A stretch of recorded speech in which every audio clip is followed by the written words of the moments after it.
As the Trump-Putin summit in Alaska approaches, European leaders fear being sidelined in decisions that could shape Ukraine's future. EU Foreign Policy Chief Kaja Kallas has called an extraordinary meeting of ministers, warning that any deal without Ukraine and the EU would undermine European security.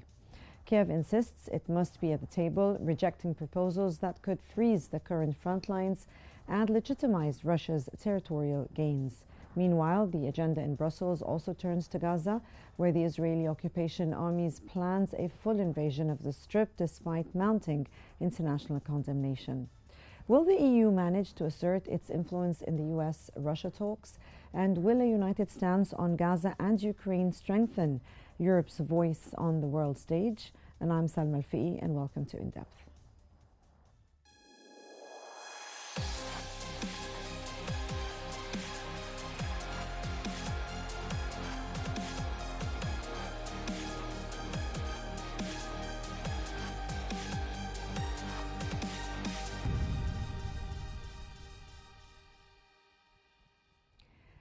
News reports that EU Foreign Policy Chief Kaja Kallas has called an emergency virtual meeting of the EU foreign ministers to discuss Ukraine following the US President Donald Trump's announcement of a planned bilateral meeting with Russian President Vladimir Putin.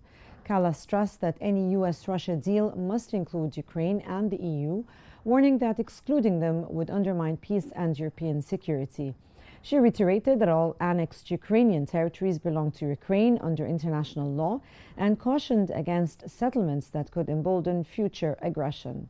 The meeting will also address developments in the Middle East and Gaza, and her remarks follow statements from President Zelensky and the joint declaration by the EU leaders, including Macron, Meloni, Merz, Starmer and von der Leyen, that peace in Ukraine cannot be decided without Ukraine.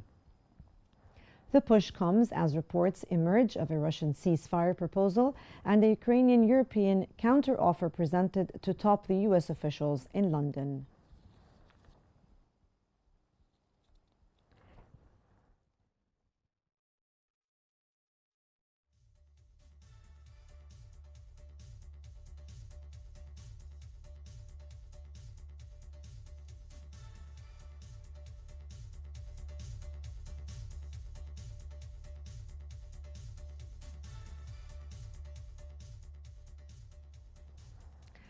The Guardian reports that U.S. Ambassador to NATO Matthew Whitaker said Ukrainian President Vladimir Zelensky could attend the upcoming U.S.-Russia summit in Alaska, though the decision rests with President Donald Trump.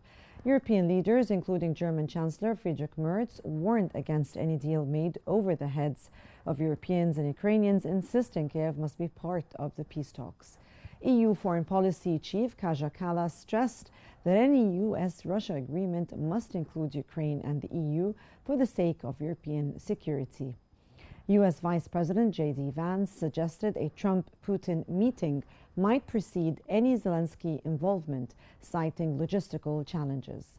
Zelensky thanked European allies for backing Kiev's inclusion, saying any end to the war must be fair.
And for more analysis, we are joined today from Paris by Mr. Meher Nicholas Fertzli, the director of the EU-ASEAN Center, and from Cairo by Mr. Mohammed Osman, the international relations specialist.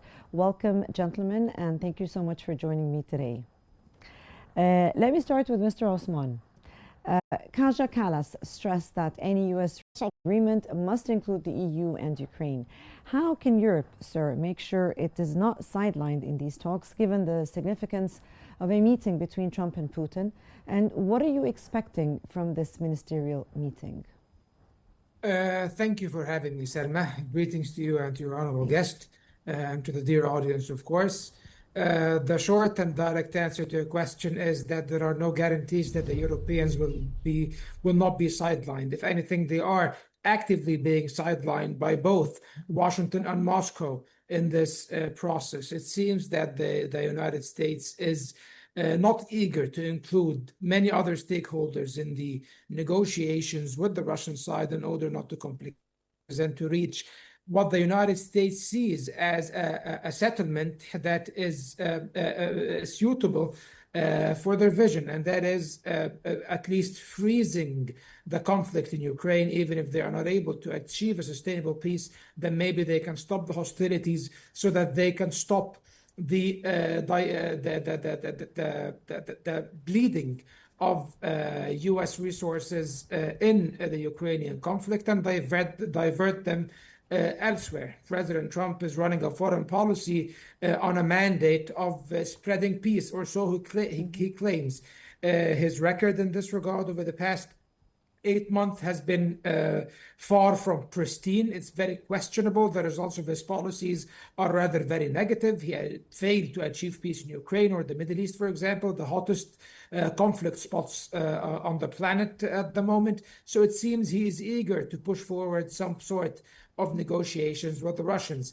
The Russians called his bluff when he issued an ultimatum, and when he pledged more weapons to Ukraine, they did not stop. The Russians are advancing around, and Putin basically has the cards, all the cards in his hand, or at least most of them. So on the negotiating table in Alaska in a few days, I think that the Russians will be in a much better negotiating position than the Americans. It is reported that even informed the Europeans that you will have to accept the outcomes of these negotiations eventually. However, we should not get ahead over ourselves, because this summit has a very high degree of succeeding in achieving some breakthrough, yet the obstacles and the hurdles are very significant, and they might not there's a very strong possibility that this summit might not deliver anything as well.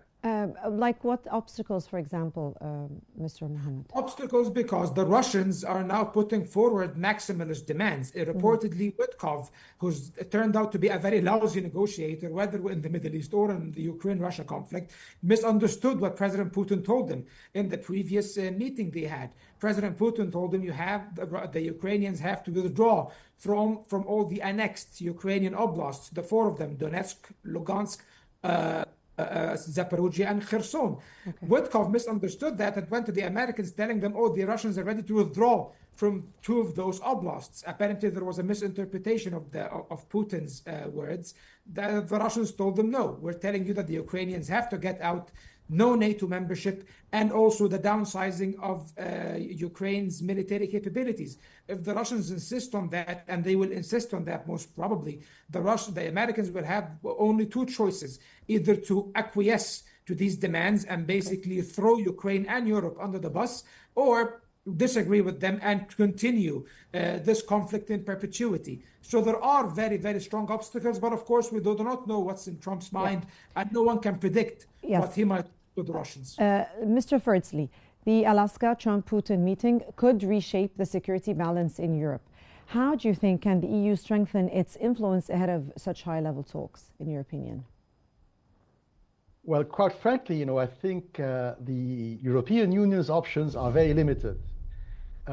Why is it limited? For a simple reason: is in 4 days we have the Anchorage summit in Alaska between President Trump and President Putin. But there's something much more important for the future of Ukraine and Russia and the world, which happened in Scotland 2 weeks ago. So what happened in Scotland 2 weeks ago? It happened in Aberdeen, and it didn't happen in a government office or a government-owned building. It happened at a golf club, at a private golf club owned personally by the Trump family in Aberdeen, Scotland, named after the grandmother of President Trump. And what happened 2 weeks ago, Ursula von der Leyen, the quote-unquote supposedly all-powerful head of the European Commission, supposedly, according to her, the European Union was stronger than Russia, much stronger than America, blah, blah, blah. She went to Aberdeen 2 weeks ago and she kneeled before Trump.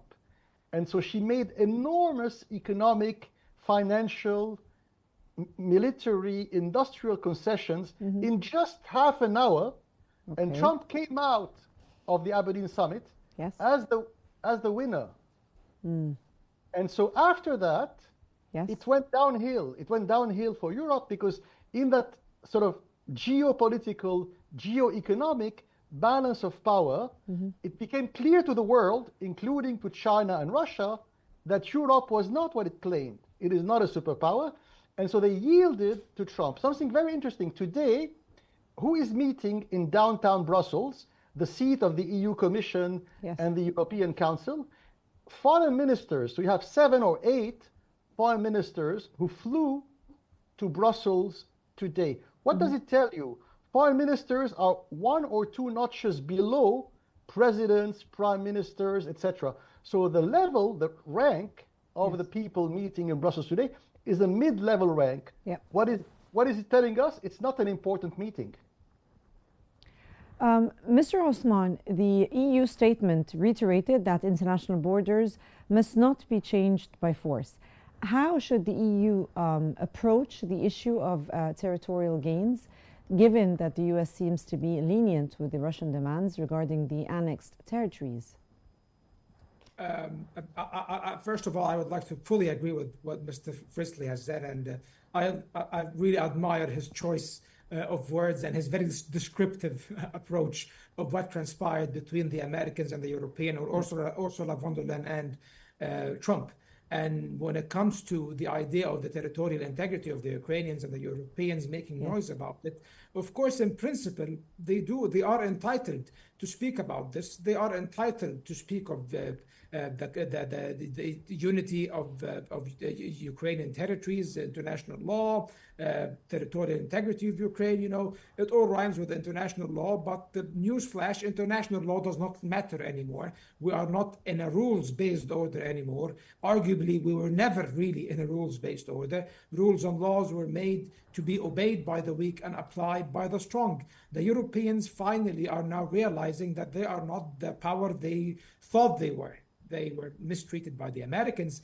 And before that, when they were visiting Beijing, Ursula von der Leyen herself and the leaders of the European Union, they were mistreated by the Chinese. And basically, the summit was cut short and they were asked to leave because of the position on Ukraine and how they were blaming China for supporting Russia, or accusing China of supporting Russia in this regards. So they can make all the noise they want, but they cannot do anything on the ground to change the realities or alter them in any ways. Russia has the upper hand in the battlefield.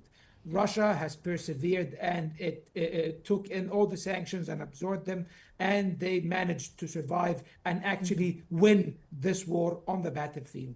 As we can see right now, the last cities of Donetsk are about to fall. Pokrovsk the fighting is within the strategic city of Pokrovsk itself. In Minograd, on the outskirts of Seversk, these cities are about to fall. Most likely, next stage would be Kramatorsk and Slavyansk, and then it's over. The Russians control eastern Ukraine. So now the Russians are advancing. They have the cards in their hands. The Europeans claim all the time that they can block or fill the deficit made by the absence or the reduction of military arms, U.S. military arms supplies to the Ukrainians. They can't. They are lying. And the Russians basically have the upper hand in the field. And the Americans are not supporting or are not providing unconditional support to the Ukrainian side anymore, or the Europeans. Mr. Fritzley, Zelensky insists that any talks without Ukraine are useless and decisions against peace, as he says. How can the EU stand firmly with Kiev, and how does Washington view this stance, do you think?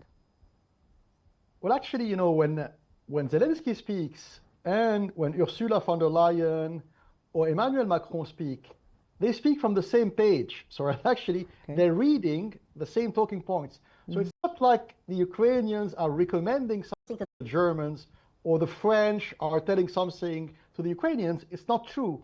This is fiction. They are speaking from the same talking points. What are these talking points? For short, they are called the neoconservative talking points. So the world, they're clinging. So what they're doing in Europe and Ukraine, they're clinging desperately to a world which died in February of this year. Because when President Trump entered the White House 7 months ago, that old order, that sort of Bush, George Bush, Dick Cheney, Tony Blair, Hillary Clinton world, it collapsed. It no longer exists. But in Europe, in Berlin, Brussels, Paris, and in Kiev, they're desperately clinging to the old world. Why has the old world died? Not only because of Putin and Trump, it's because also in China, in India, in Saudi Arabia, in most of the world, they don't believe in the George Bush, Dick Cheney neoliberal agenda. So the only ones in the whole world believing in the Cheney-Bush agenda called neoconservatism are the poor EU Commission and the Ukrainian government. So it's really sad because when you listen to them, they almost live in the past. They don't want to realize that the world has changed. And why the world changed? Why geography, right? Who chose Alaska? It's not Putin, it's Trump chose Alaska. So why Alaska? Because Trump believes there's a new great game, and he's right. What is the new great game? It is the techno-industrial rivalry pitting China against America. This is the new great game. And the others don't really matter. So the European Union, Ukraine, they don't matter. Russia is important both in the eyes of the Chinese and the Americans because Russia, just like India, just like Egypt, is a pivot nation. So in that new great game, pitting Washington against Beijing, there are only 5 or 6 geographically located pivot nations. And the most important pivot nation is Russia because of its size and location. And of course, because he believes that now America should focus relentlessly on the economic techno-industrial rivalry with China, Trump does not want to antagonize the Russians. He doesn't want to push the Russian in the arms of the Chinese. And that is driving his policy.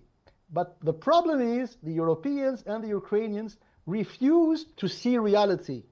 And that's why they come up with unrealistic, completely silly and shallow demands. It's not fair. We want Zelensky to go to Anchorage, Alaska. Trump is not allowed to, who are they? Who are they to say Trump is not allowed to meet Putin in Alaska? It's crazy. Mr. Osman, some fear that the Alaska summit could actually bypass the EU demands entirely, altogether. What options do you think does Brussels have to ensure it remains an active decision maker rather than a bystander? Well, Salma, they do not fear being bypassed. They know very well that they are being bypassed and completely ignored in this calculus. That's why the Ukrainians and the Europeans have communicated with the Americans and presented, according to President Zelensky, their own scheme for a peaceful resolution of the Ukrainian conflict, for a settlement. And again, it is laughable and so departed from reality. Why? Because it stipulates the following, according to several reports in the European and the American media. They say that they want the Americans and the Europeans to provide Ukraine with guarantees that they will not recognize Russian suzerainty over any of the lands they acquired in Ukraine, including Crimea, which they captured in 2014, way before this war. They also say that they refused abandoning the idea of joining NATO, maybe in the distant future, but they refused to present some sort of guarantee of Ukrainian neutrality. And of course, they reject the idea of limiting Ukraine's defense capabilities. If anything, they are calling for guarantees and massive armaments of Ukraine's military capabilities and their enhancement. Of course, each and every of these demands or suggestions will be flatly rejected by the Russians and probably most of them will not be accepted by the Americans as well. The Americans under Trump, the Trump administration, they do not believe or agree to the idea of Ukraine joining NATO. They do not care about Ukraine being a bulwark of European stability and whatnot. They do not really care about that. They do not even care about any perceived Russian threat against Europe. If anything, the Americans are very content with Russia being a menace to the Europeans so that they can milk them for more money, more resources, more weapons that they can buy from the Americans. So it is very beneficial for the American military-industrial complex for Russia to be the demon that, or the boogeyman that scares the Europeans all the time. And as for the settlement of the Ukrainian conflict, I think that the Russians, the Americans want to settle the conflict in a way that is conducive to their own interests. There is always the question of trying to separate Russia from China. As Mr. Meher said, Russia is a pivot state. It is a great power as well, and it borders China, and it is currently aligned with China. Trump explicitly said that he wishes to unravel this partnership and try to wean Russia away from China and draw closer to the Americans. I don't think this is going to happen. I think at this moment the Russians are way smarter than to actually try to affect in any way or spoil in any way their very strong partnership with the Chinese. It's completely unrealistic. So this might actually be the sticking point that might be a very strong hurdle in these negotiations. However, the Alaska summit is very important, Salma, and there is another summit next month, potential summit that might be equally important or even more important. China invited President Trump to attend the 80th anniversary of Chinese victory over Japan in World War II. Okay. And in this 80th anniversary, many world leaders have been invited from the global south, and President Putin has been invited too. Probably he will attend, and President Trump did hint that he might attend the Beijing summit. So if Xi Jinping, Russia, and the United States, Xi Jinping, Putin, and Trump meet in Beijing, we might be looking at a new Potsdam conference or a new Yalta conference that will redraw the global world order, basically. It will completely redraw it. And who is not on this table, as you can see explicitly? The Europeans, Salma. So the Europeans, unfortunately, are screwed, and they have no other option than to be either yield or become crybabies and keep complaining and nagging everyone about the loss of stature that they are suffering right now. Mr. Firstly, now that the EU plans to accelerate arms deliveries, regardless of the Alaska summit's outcome, according to the NATO Secretary General Mark Rutte, what risks or opportunities do you think this could bring? Well, the problem is it's purely verbal. So I fully agree with Dr. Mohammed Othman. It's ridiculous, it's foolish, and it's purely theatrical because, honestly, military infrastructure, to build it and to expand it, we're talking about investment cycles of 5, 10, 15 years. So why can Russia today produce a lot of missiles and bombs and drones? Because they have invested steadily in their military infrastructure. The Europeans, until 2-3 years ago, were mocking the Russians, saying, ha ha, they're so stupid, the Russians, they're wasting money on rusty missiles. We, the Europeans, are smart. And now the joke is on them. So now they say they will double or triple the number of ammunition and missiles they will send to Ukraine. It's a lie, because to double or triple, it's a 15 years investment cycle. The war will likely be over in 2 months. So when the war is over in 2 or 3 months max, and you say to the Ukrainians, don't worry, we're going to double our production of missiles in the next 20 years, it is a lie. But agreeing with Mohammed Osman, I want to say the following. Okay. One of the big problems with, big propaganda or self-delusion, they are deluding themselves, right? One of the big issues we face in Europe and Ukraine today is they're saying, we represent the value-based order. We represent democracy. Trump is not a Democrat, he's an authoritarian leader, blah, blah, blah. So this is completely delusional for a simple reason. Let's look at Ukraine. When did eastern Ukraine, the reason why there's a war today, right? And this is the part of Ukraine, 20% of the land in the east, the eastern oblast, which Trump is now saying we should return to Russia as the price to pay to end the war. These oblasts, these provinces, when did they become Ukrainian? In 1954, when a dictator, a cruel communist dictator named Nikita Khrushchev, in June 1954, and Nikita Khrushchev, he was not Russian. He was the president of a government called the Soviet Russian government, but he was an ethnic Ukrainian. And so abusively, illegally, completely illegally, that Ukrainian dictator, Khrushchev, in June 1954, he removed these provinces and he removed Crimea away from Russia and he gave them to Ukraine without, against the will of the people who lived there, like a good dictator. So who is the Democrat? Where is democracy? So what the Europeans are saying today is we should abide by the border drawn illegally by a Soviet communist dictator who transferred these cities, these villages, these people away from Russia. And they had been part of Russia for more than 800 years. It illegally moved them to Ukraine. And now the EU is saying, oh, democracy, blah. No, it's not true. This is not democracy. Mr. Osman, Kallas warned against deals that could be a springboard for further aggression. What kind of security arrangements or guarantees do you think could prevent that from happening? I don't think it's going to happen to begin with. I think Kaja Kallas is delusional. As you know, she used to be the prime minister of, I don't remember, Lithuania or Estonia. And she is one of those people suffering, European leaders suffering from Russia derangement.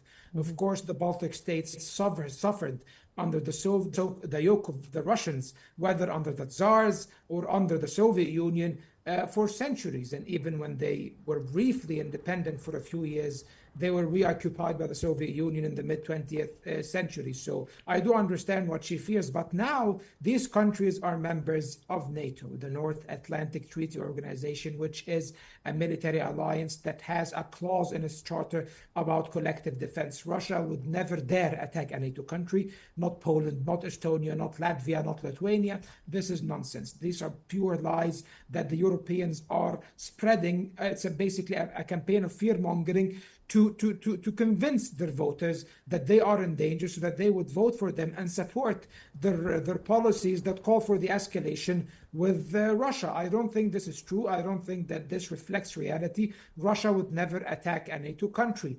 The war in Ukraine could have even been prevented, but it was not because, and of course, I'm not justifying Russia's invasion of Ukraine. It was illegal according to international law. However, it was provoked. It was not an unprovoked war like President Biden used to say, or what the European leaders like to say. It was definitely provoked by the idea of NATO expansion since the year 2005, when the idea of the expansion of NATO and Ukraine and Georgia, two countries that were traditionally in the Russian sphere of influence and that were even part of the Russian state for centuries ago, to join NATO, and basically presenting or posing a very strategic threat to the heartland of Russia. So this is something, of course, that the Russians were never going to accept, and they provoked this war. And now the European public, huge segments of them are very tired of this war and are blaming their governments for how they are conducting themselves around it. I think that NATO is a guarantee, a very strong guarantee, that will always deter Russia from attacking any NATO country. We will not see Russian tanks in Poland. We will not see Russian missiles hitting Germany. We will not see Russian soldiers in Riga, for example. This will never happen. This is preposterous, and they know that they are lying. It's all about the idea of preserving this a colonial mentality of the European, this idea that we are the victorious side, that we have vanquished the Soviets and the Russians in the Cold War, and we should always remain, have the upper hand. This neoconservative mentality that Mr. Firstly has mentioned, which of course was orchestrated by the Americans, does not exist anymore. Like the owners of the idea do not believe in it anymore. So when you try to play along with it and you try to push it forward, you just can't without US support. And as far as we know, they made Trump very content with their increase in defense spending to 5% of the GDP. As part of NATO. Unfortunately, we are running out. Trump will stay committed to NATO, so they should not. Unfortunately, I'm running out of time. And that was Mr. Mohammed Osman, the International Relations Specialist, and Mr. Meher Nicholas Ferdsley, the Director of the EU ASEAN Center. Thank you so much, gentlemen, for your insights. And with that, we conclude today's episode of In Depth. And thank you so much for joining. And stay tuned for more updates on Q News.